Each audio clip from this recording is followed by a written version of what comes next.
За совилгчийн цалин хөдөлмөрийн үнэлгээгүйгээс үүсэх эрсдэл сэдвээр энэхүү үеийн судалгаанд оролцож байна.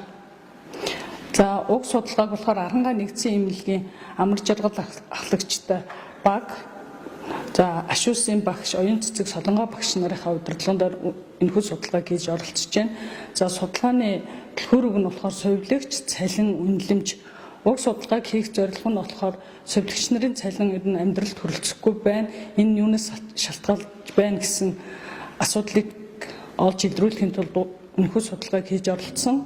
За 22 оны засгийн газрын 107 тоо тушаалын 1-р хавсралцаар бол эрүүл мэндийн ажилтны үйлчилгээний ажилтны цалингийн суурь түвшин тогтоож өгсөн байдаг.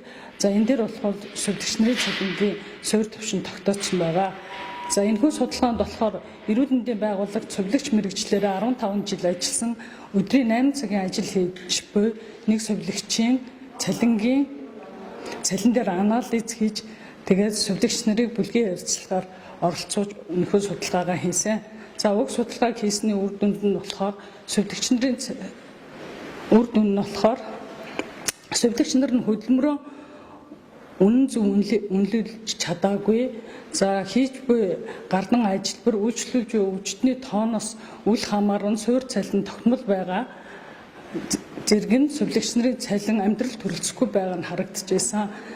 За хөдөлмөрөө зөв үнэлүүлж чадаагүйгээс авч байгаа цалин амьдралд хүрэлцэхгүй байна. Иймээс цаашид бол совилгч нарын үндсэн суурь цалинг нэмэх, дээр нь нэмэгдэл цалингаар бол үйлчлүүлж байгаа өвчтний тоо, хийж байгаа ажилбар тус бүрийн үнэлгээг гаргаж цалинжуулах нь шаардлагатай байгааг харуулсан судалгаа болсон.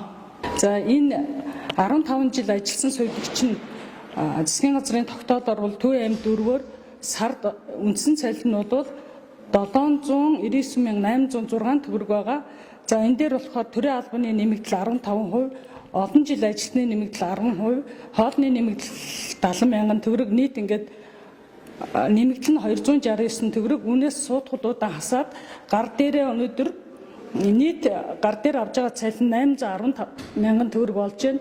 Үүнээс тухайн совилгч нь болохоор 492,000 төгрөгийн цалингийнхаа зээлт хийгээд яг өнөөдөр гар дээр 318,000 төгрөгөөр нэг сарынхаа амьдралыг залгуулж байгаа нь харагдсан юм ба.